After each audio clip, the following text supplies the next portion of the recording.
Hey, avant de regarder cette vidéo, je voudrais juste te prévenir que je vais aborder des thèmes assez lourds comme la mort, le temps qui passe ou les crises existentielles. Donc si c'est des sujets auxquels tu es sensible, je te conseille de ne pas regarder cette vidéo. Et sinon, bon visionnage. Parce qu'il y a beaucoup de choses dans ma tête.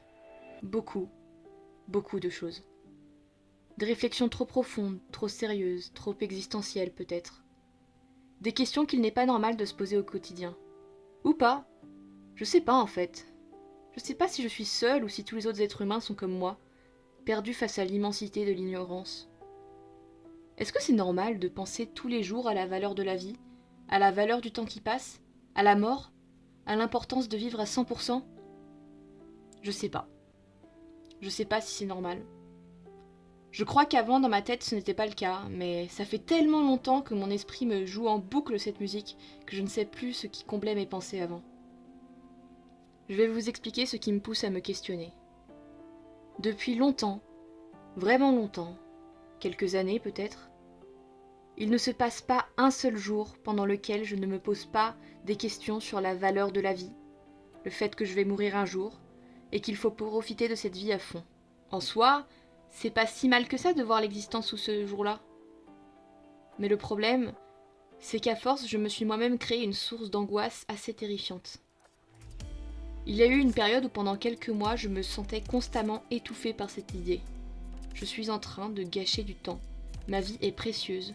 Je dois faire en sorte de ne pas perdre une seconde du temps que je passe sur cette terre. Parce que oui, je suis amoureuse de la vie. J'aime absolument tous ses aspects et je m'émerveille du monde qui nous entoure. Mais à force de chasser le moindre émerveillement, de ne vouloir rien rater du spectacle, j'ai fini par me mettre beaucoup trop de pression toute seule, ce qui a fini par me faire craquer. Depuis, j'ai réussi à surmonter cette angoisse qui était toujours tapie quelque part au fond de moi. Elle est encore présente pourtant, et parfois elle ressurgit, mais moins qu'avant. Moins qu'avant. Avant, je voyais la mort comme une chose à fuir. Et pour la fuir, je tentais désespérément de faire en sorte que mon existence soit débordante de vie. Mais plus aujourd'hui. Ma vision de la mort a changé. Elle arrivera quoi qu'il arrive, je mourrai un jour, c'est comme ça. Mais je veux pouvoir mourir en me disant que je n'ai pas gaspillé ce petit échantillon de temps qui m'a été accordé sur cette terre. Alors bon, c'est vrai que c'est pas un changement de vision énorme. Mais pour moi, ça représente plus un élément de motivation et d'espoir que d'angoisse comme avant. Alors autant le laisser comme ça. Peut-être qu'en fait je me voile complètement la face. Peut-être qu'au fond je suis complètement terrifiée, je ne sais pas. Mais en tout cas, pour le moment, au moment où j'écris ceci, mon angoisse de l'inaccompli me pèse moins qu'elle n'a pu le faire. Seulement voilà, il y a désormais une nouvelle chose qui me tracasse. Désormais, je ne stresse plus au quotidien en me disant que je gâche mes journées si je ne suis pas productive, etc. Je me laisse beaucoup plus souffler. Non, désormais, c'est quand je rêve de l'avenir que je rêve beaucoup trop grand. Ma vision de l'avenir a changé, réellement. Il y a un an, j'ai fait une vidéo nommée « Ma vie rêvée », dans laquelle j'ai exposé mes rêves tels que je les ai toujours rêvés depuis mon enfance. Sauf que depuis, j'ai réalisé quelque chose. Une chose toute simple, toute bête, mais qui m'a foutu une grande claque. L'avenir n'est pas figé. L'avenir n'est pas figé.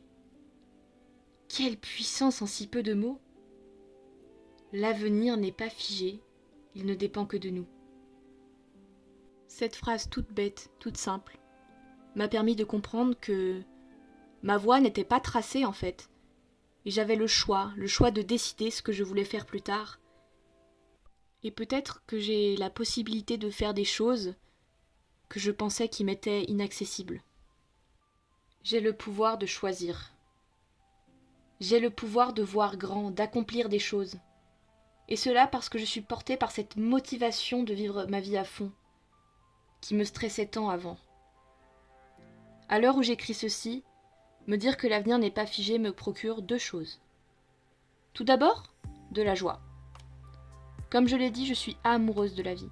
et j'ai absolument hâte de découvrir toutes les nouvelles expériences, de rencontrer de nouvelles personnes et de me lancer dans des aventures inoubliables.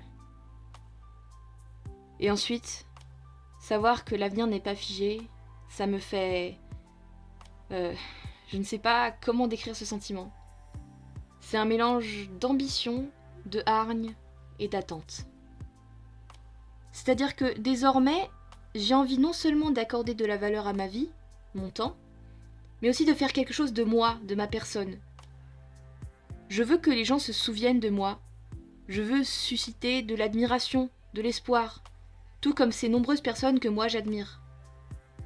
Ça peut paraître très égoïste, et sûrement que ça l'est, mais à l'heure actuelle, c'est la vérité. C'est comme ça que je me sens. Je veux accomplir quelque chose dans ma vie. Avoir une vie rocambolesque, exemplaire, je ne sais pas, je ne trouve pas le mot. Je ne veux plus me fixer dans un seul avenir. L'avenir n'est pas figé. Alors je veux me laisser l'opportunité, la chance, l'espoir de vivre quelque chose de bien plus grand que ce à quoi j'ai toujours rêvé. Je veux être celle que d'autres jeunes personnes comme moi admirent aujourd'hui. Je veux être l'héroïne, le personnage principal de ma vie. Je ne suis pas en train de dire que je veux vivre la vie d'un héros de film, mais j'aimerais que, dans mon existence, il y ait quelque chose d'un peu plus dense que simplement l'enfance, l'âge adulte, la vieillesse et puis la mort.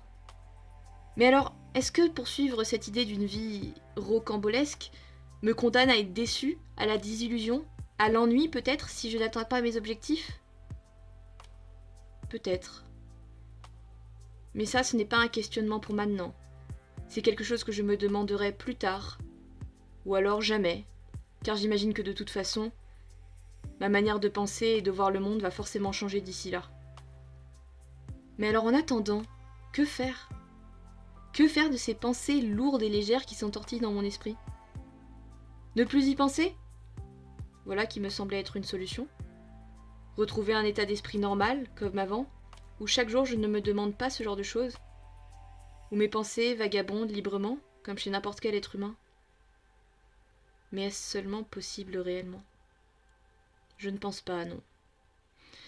Ça fait tellement longtemps que ces pensées sont ancrées en moi. C'est tellement enraciné dans mes émotions que je ne pense pas pouvoir réellement échapper au fait de me laisser rattraper par ces questionnements. Mais alors quoi ? Eh bien, qui dit questionnement, dit réponse. Je sais que les questions que je me pose n'ont probablement pas de réelle solution.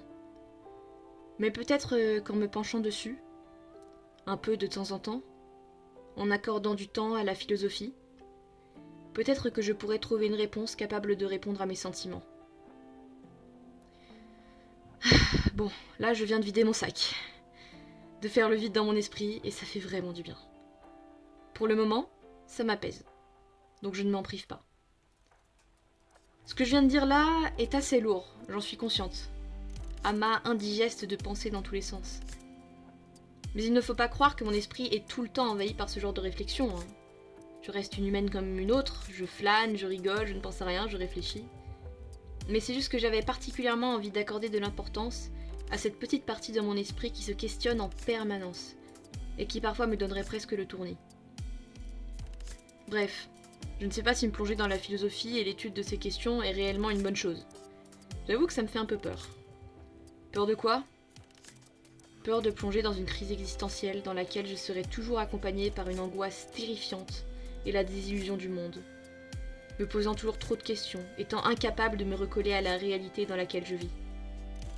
Mais bon, je ne pense pas que ça m'arrivera, car je sens que mon optimisme naturel et ma vision joviale de la vie sera là pour me rattraper et me remettre les pieds sur terre si jamais je m'aventure trop loin dans mes pensées.